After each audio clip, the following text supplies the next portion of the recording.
Welcome back. All right, continuing my look at teams at this quarter century mark and all that fun stuff. And of course, the stats are from 2000, 2001 through 2023, 2024. And we're going to talk about the Edmonton Oilers. So I finally reached a Canadian team. There you go. Yay.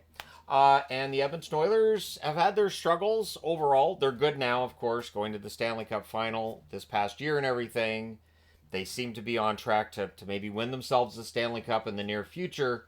But when we're looking at 01 through 2023, 2024, they were 28th in the regular season power rankings I did, and 20th in the playoff power rankings. So for the Edmonton Oilers, I'm giving them a C+. I know, and they're ranked lower on the playoffs in the regular season than you would think for a C+, but I feel like I kind of have to. They were finalists in 2006 and 2024. They didn't have any playoff appearances from 2007 through 2016. Which was the tough thing about the 2006 run to the final. Of course, Chris Pronger exits the team after that Stanley Cup final run, and they were never the same after that.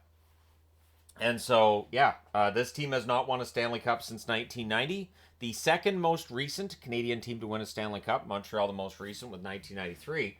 But yeah, the Oilers, there's been some struggles along the way. Long run there where they'd win draft lotteries. They got good young players.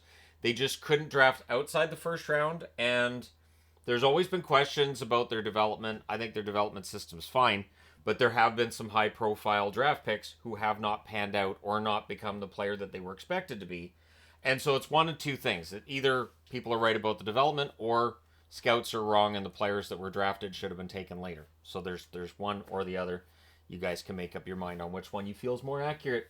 So looking at their leading scorer over that time period, it's going to be Connor McDavid because, of course, 645 games played, 335 goals, 647 assists, 982 points for McDavid over that time period. Draisaitl, 719 games, 347 goals, 503 assists, 850 points. So Draisaitl came into this season needing 150 for 1,000. He's going to get there, same as McDavid has. So, yeah. Nugent Hopkins, 881 games played, 251 goals, 448 assists, 699 points. Ryan Nugent Hopkins is one of the best two-way forwards in the game. And it is interesting to see, there's been some really good offensive seasons for him, but even when his offense is down, his defensive game is still very, very good. Ales Hemsky, third on the list, 652 games played, 142 goals, 335 assists, 477 points. Sean Horkoff, 796 games played, 162 goals, 285 assists for 477 points. Ryan Smith makes the list. 620 games played, 194 goals, 247 assists, 441 points. Jordan Eberle's on the list as well. 507 games played, 165 goals, 217 assists, 382 points. Taylor Hall, 381 games played, 132 goals, 196 assists, 328 points. Sam Gagner makes the list. 570 games played, 116 goals, 211 assists, 327 points. Need that 8-point game in there, right? And Darnell Nurse, 640 games played, 76 goals, 191 assists, 267 points. Nurse, a lot of division since he signed that big contract, and maybe he never plays up to that cap hit. However, he's been quite good for them this season. So, yeah, Nurse is on the list until at some point Bouchard's gonna nudge his way in there, elbow his way in there. But at this point, the top 10 includes Darnell Nurse.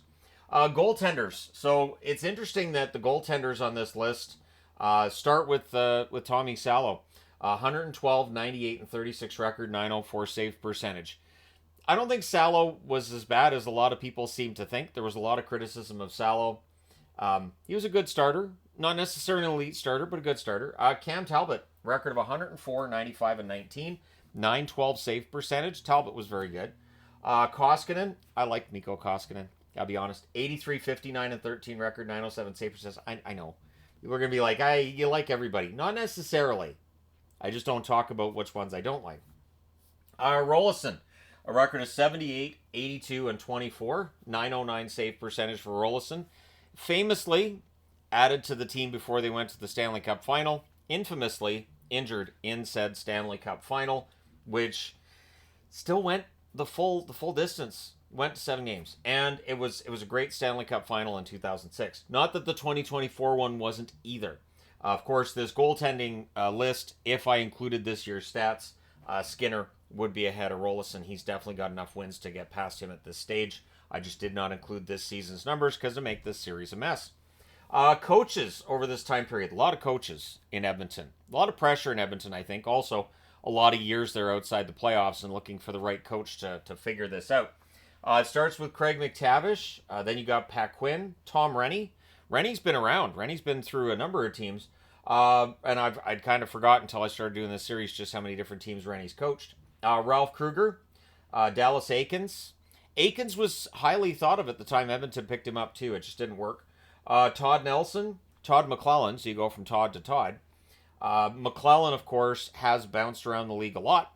This isn't the first team that I've had him on the board for so far. It won't be the last either. Ken Hitchcock, another one who has been through a number of teams as a coach.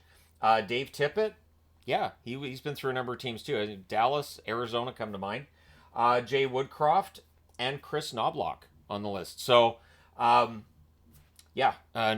currently the coach. I think he's set for now. Woodcroft, I'm surprised hasn't been. I don't like to use the word recycle, but it's definitely one that gets used with coaches a lot. I'm surprised he hasn't had another chance at the NHL level yet, because I do think Woodcroft's a good coach. It just wasn't working. They bring in Knobloch and the team turns it around.